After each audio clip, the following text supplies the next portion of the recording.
Assalamualaikum warahmatullahi wabarakatuh. Jumpa lagi di channel Global Eksakta, tempat nyaman belajar sains dan matematika. Adik-adik, kali ini saya akan mengajak adik-adik untuk mempelajari tentang pembahasan soal PTS, penilaian tengah semester IPA kelas 7 semester 1. Jangan kemana-mana, tetaplah di video ini sampai habis. Bagi yang baru bergabung, mohon dukungannya agar channel kami terus berkembang dengan menekan tombol subscribe dan aktifkan lonceng notifikasinya agar tidak ketinggalan dengan video-video terbaru dari kami. Adik-adik, langsung saja kita bahas pembahasan soal PTS, penilaian tengah semester, atau yang dulu namanya UTS, ujian tengah semester IPA kelas 7 semester 1. Oke adik-adik, di semester 1 ini ada 3 bab materi IPA. Yang pertama objek IPA dan pengamatannya. Kemudian materi yang kedua yaitu materi klasifikasi makhluk hidup, dan yang ketiga klasifikasi materi yang akan masuk ke dalam ujian tengah semester. Oke adik-adik, yang pertama kita bahas ya adik-adik, soal yang nomor 1. Perhatikan besaran-besaran fisika berikut ini. Yang pertama panjang, kedua volume, ketiga massa, keempat kecepatan, waktu, suhu dan berat. Yang termasuk besaran pokok adalah, oke adik-adik, kita harus tahu dulu apa saja besaran pokok. Ya adik-adik kan sudah tahu ya, atau sudah belajar di sekolah bahwa besaran pokok itu ada 7 ya adik-adik ya. Oke, yang pertama yaitu panjang, kemudian massa, kemudian waktu, kemudian suhu, kemudian kuat arus listrik ya. Kemudian yang ketiga intensitas cahaya. Oke, dan yang keempat jumlah zat. Oke adik-adik harus hafal ini 7 besaran pokok ini. Selain 7 ini berarti dia besaran turunan. Jadi jawaban yang benar adalah 1, 3, dan 5 ya. 1, 3, 5, sebenarnya 6 juga ya. Jadi 1, 3, 5, 6. Jadi jawaban yang memenuhi 1, 3, 5 ya. Oke, jawabannya A. Jika 2, 4, 6 berarti 2 volume sudah salah. 3, 5, 7 ya. Yang 7 berat salah ya. 4, 6 ya, 4 saja sudah salah kecepatan. Oke adik-adik, kita lanjut yang kedua. Dari tabel berikut pasangan besaran pokok, satuan internasional dan alat ukur yang benar ya. Besaran pokok, satuan internasional dan alat ukur yang benar. Oke adik-adik, besaran pokok yang kita bahas tadi ada 7 ya. Panjang, massa, suhu dan kuat arus ini semuanya termasuk besaran pokok ya. Tetapi satuan internasionalnya, kalau panjang itu satuan internasional sebenarnya meter ya, bukan kilometer. Berarti yang A ini salah di bagian meternya ya. Kalau massa itu satuannya kilogram bukan gram ya, salah. Kemudian untuk Celsius, suhu itu harusnya Kelvin satuan internasionalnya. Walaupun sehari-hari kita menggunakan suhu itu satuannya adalah Celsius, tapi untuk satuan internasionalnya Kelvin. Oke adik-adik, yang keempat kuat arus listrik satuannya ampere, alat ukurnya ampere meter. Berarti jawabannya D. Seperti itu adik-adik. Jadi adik-adik harus hafal 7 besaran pokok beserta satuan internasionalnya.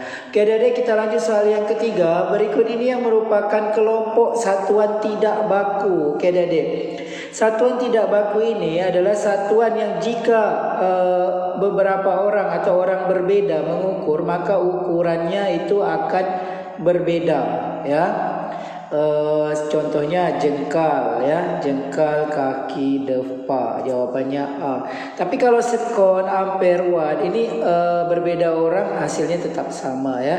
Meter, kilogram, liter, meter ini berbeda pun orangnya melakukan pengukuran, tapi hasilnya tetap sama. Kecuali jengkal. Jengkal orang berbeda, ada yang panjang, ada yang pendek. Begitu juga kaki dan depa. Seperti itu adik-adik. Jadi yang tidak baku yaitu jengkal, kaki, depa ya. Oke adik-adik, kita lanjut soal yang berikutnya yaitu pengukuran panjang ya adik-adik. Yang nomor 4 ini adalah pengukuran panjang dengan mistar. Oke adik-adik, di sini kita lihat ada benda berwarna biru ini ya, yang diukur dengan mistar ya. Kalau adik-adik lihat di sini angka yang dikenai di ujung sini adalah garis yang ini ya. Ya, garis yang ini. Oke. Kemudian yang di ujung adalah garis yang ini ya. Sekarang kita hitung ya. Oke. Dari 1, keempat itu 1, 2 cm ya adik-adik. Kemudian kita hitung ini lebihnya di sini 1, 2, 3, 4, 5 ya, 5 garis. Sedangkan di sini 1, 2, 3 garis ya, 3 garis menuju di sini. Jadi 5 tambah 3 8. Jadi 2,8 cm. Jawabannya B. Seperti itu adik-adik. Oke, yang kelima yaitu soal jangka sorong. Adik-adik, angka pertama kita lihat angka 0 pada skala nonius. Ini angka 0. Adik-adik tandai di sini. Kita baca skala utamanya ya. Yang atas adalah skala utama, yang bawah adalah skala nonius ya. Oke, kita baca angka yang atasnya pada titik ini ya, angka 0 ini, angka 0 skala nonius ini jadi 2,1. Ini belum sampai 2,2, jadi 2,1 lebih. Kita lihat yang berimpit ya, lebihnya kita lihat yang berimpit atas dan bawah. Ada dilihat ini tidak berimpit. Ini tidak berimpit, yang berimpit adalah ini, atas dan bawah menyatu ya. Jadi kita baca yang berimpit ini, tapi bacanya yang bawah, yang nonius. 1, 2, 3, 4, 5 ya, 5. Jadi 1, 2, 3, 4, 5. Jadi 2,15 cm. Jawabannya C. Seperti itu adik-adik. Oke adik-adik, kita lihat soal yang ke-6 yaitu soal mikrometer skrup. Seorang remaja dapat melakukan pengukuran tebal benda dengan menggunakan mikrometer skrup. Terlihat seperti gambar. Oke adik-adik, mikrometer skrup, angka kita lihat angka pada skala utamanya dulu, baru kita lihat di yang bagian selubung luar yang miring ini ya. Ini namanya selubung luar ya. Oke, adik-adik kita lihat angka terakhir yang ditunjukkan yaitu 6,5. Ini 6 ada separuhnya, 6,5. Seandainya tidak ada separuh berarti 6,0. Berarti kalau ini 6,5. Jadi 6,5 ditambah. Adik-adik lihat yang berimpit ke dalam ini. Ini garis ini berimpit ke dalam. Ya, ini 40, 45 berarti naik ya adik-adik, 40, 41, 42, 43, 44. Ya, yang berimpit ke dalam ini adalah 44 yang masuk ke dalam sini. Garis di selubung luarnya. Jadi 44 ini adik-adik kalikan dengan ketelitian alat mikrometer skrup yaitu 0,01 mm ya. Oke, jadi 6,5 ditambah 44 kali 0,01 0,44. Caranya gampang saja adik-adik, 44 dikali 1 44, terus adik-adik geser 2 ke kiri. 1 2. Jadi 0,44 karena gesernya 2 di belakang koma angka yang ini ya. Oke, kemudian adik-adik tambahkan, hati-hati menambahkannya koma sejajar dengan koma ya. 6,5 ditambah 0,44 sehingga hasilnya adalah 6,94 mm. Jawabannya C. Seperti itu adik-adik. Oke adik-adik, kita lanjut soal yang ke-7. Suatu benda bergerak dengan kecepatan 10.800 km per jam. Jika dikonversikan ke dalam meter per sekon, berapakah kecepatan benda tersebut? Oke adik-adik, ini di dalam fisika adik-adik selalu menggunakan ini ya, mengubah kilometer per jam ke meter per sekon. Kita lihat adik-adik, 10.800 ya, kita buat di sini adik-adik. 10.800 km per jam mau kita ubah ke dalam meter per sekon. Kilometer ke meter kita kali 1000 ya adik-adik. 10.800 kali 1000 bagi jam ke sekon kan 3.600. 1 jam 3.600 sekon. Ini kita coret nolnya 2 ya adik-adik. Jadi tinggal 10.800 tambah 0 yang satu ini yang belum dicoret. Jadi 108.000 dibagi 36. Oke, 108 bagi 36 kan 3 ya adik-adik. Coba kita kalikan, 36 kali 3 kan 108. Jadi ini 3 tambah nolnya 1 2 3. Jadi 3000 meter per sekon. Sehingga 10.800 km per jam sama dengan 3000 meter per sekon. Jawabannya A. Seperti itu adik-adik. Oke adik-adik, kita lanjut soal yang ke-8. Seorang siswa memasukkan benda ke dalam gelas ukur. Oke adik-adik, lihat di sini ada gelas ukur berisi 300 ml air. Ya, bendanya ini setelah dimasukkan maka airnya naik menjadi 500 ml. Jika massa benda 300 gram, berarti massa bendanya 300 gram. Oke, volume bendanya ini kan dari 300 naik ke 500, berarti 500 kurang 300 menjadi 200 ml atau cm kubik. Mililiter ini kan sama cm kubik adik-adik. Pertanyaannya adalah tentukan massa jenis benda. Massa jenis kan Rho. Rho sama dengan M bagi V. M-nya itu 300, volumenya 200. Ini kita coret nolnya ya adik-adik, dua pasang ya, 22. 3 bagi 2 yaitu 1,5 gram per cm kubik. Jadi jawabannya 5 gram per cm kubik. Atau kalau jadi kilogram per meter kubik kali 1000 adik-adik, jadi 1500. Karena permintaan soal adalah gram per cm kubik, jadi jawabannya 1,5. Demikian adik-adik. Kita lanjut nomor 9. Oke adik-adik. Nomor 9, perhatikan beberapa kegiatan di bawah ini. Yang pertama, Rina mengukur panjang meja dengan jengkal. Oke. Kemudian Alif mengukur volume dengan gelas. Ahmad mengukur luas tanah dengan tombak.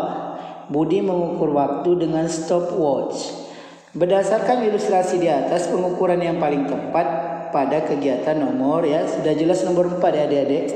Kalau Rina mengukur dengan jengkal, nanti meja tersebut kalau diukur orang lain akan berbeda hasilnya. Alif mengukur dengan gelas, tergantung ukuran gelasnya ya adik-adik. Kalau gelas ukur baru lebih tepat ya, ini gelas saja. Begitu juga dengan tombak, ini tidak tepat ya. Jadi jawaban yang tepat adalah nomor 4. Seperti itu adik-adik. Oke adik-adik, kita lanjut nomor 10. Berikut ini yang merupakan besaran adalah panjang, wangi, pintar. Wangi dan pintar bukan besaran karena ini wangi dan pintar tidak dapat diukur dan tidak memiliki satuan. Besaran itu adalah sesuatu yang dapat diukur dan dapat dinyatakan dengan angka dan memiliki satuan ya adik-adik. Wangi dengan pintar ini tak bisa kita nyatakan dengan angka dan tidak bisa kita ukur. Kecepatan, warna, ganteng ini juga warna dan ganteng ini tak bisa kita ukur ya, tak bisa kita nyatakan dengan angka. Suhu, gaya, luas, benar. Cerah tak bisa ya adik-adik. Cerah ini tak bisa kita ukur dan tak bisa kita nyatakan dengan angka. Jadi jawabannya C. Oke adik-adik, nomor 11. Ini masuk bab yang kedua ya adik-adik, yaitu klasifikasi makhluk hidup. Nomor 11, tujuan dari klasifikasi makhluk hidup adalah A. Mempermudah pengenalan makhluk hidup. B. Memilih makhluk hidup untuk dimakan. C. Mengenal asal-usul makhluk hidup. D. Memberi nama pada setiap makhluk hidup. Jadi jawaban yang tepat adalah mempermudah kita mengenal makhluk hidup. Dan ada beberapa lagi tujuan klasifikasi makhluk hidup. Yang paling utamanya adalah kita mengenal makhluk hidup ya. Oke adik-adik, yang nomor 12. Perhatikan gambar berikut. Gambar di bawah menunjukkan salah satu ciri makhluk hidup. Adik-adik lihat di sini. Pertama, dari biji bertunas makin lama makin besar. Ini menunjukkan bahwa makhluk hidup ini tumbuh dan berkembang ya adik-adik. Jawabannya A. Oke adik-adik, ini nomor 13 itu materi awal dari objek IPA ya. Langkah awal yang harus dilakukan dalam sebuah penyelidikan IPA yaitu mengamati adik-adik. Oke, dalam penyelidikan IPA yang pertama pengamatan, kemudian membuat inferensi ya. Membuat inferensi itu mendiskusikan hasil pengamatan, menyimpulkan. Kemudian yang ketiga mengomunikasi. Jadi langkah awalnya mengamati. Oke adik-adik, kita lihat nomor 14 ya. Berikut pernyataan objek IPA yang dipelajari dengan benar ya, yang benar. Meliputi seluruh benda di alam dan luar bumi. Meliputi seluruh benda di alam dan bumi antariksa. Meliputi seluruh benda alam dengan segala interaksinya. Meliputi seluruh benda alam baik hidup maupun tak hidup. Jawabannya ada yang paling tepat adalah C ya. Seluruh benda di alam ini sudah termasuk benda hidup dan tak hidup. Dan interaksinya juga dipelajari di IPA ya. Oke, jadi yang interaksinya juga merupakan objek IPA juga. Misalnya bagaimana terjadinya arus listrik, yaitu kan interaksi ya. Jadi interaksi juga dipelajari di IPA. Oke adik-adik, kita lihat soal yang ke-15. Bu Ani menimbang sebuah benda dengan hasil pengukuran seperti ditunjukkan pada gambar di bawah ini. Berdasarkan gambar, hasil timbangan yang benar adalah, oke adik-adik, ini kita lihat di gram ya.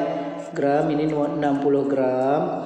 Oke, yang ini 400 gram ya. Jadi 60 ya, kita cari di sini adik-adik, 60 ditambah 400. Kemudian yang ini di bawah ini menunjukkan angka 7,5 ya. Ini 7,5 karena di sini ya 7,5. Oke adik-adik, ini kita tinggal tambahkan saja ya adik-adik. Ya, ini 60, ini 400 ya. Gram ya, gram juga ya. Jadi ini 7,5 jadi 5, 7, 6, 467,5 ya. Jadi jawabannya 467,5. Jawabannya A. Seperti itu adik-adik.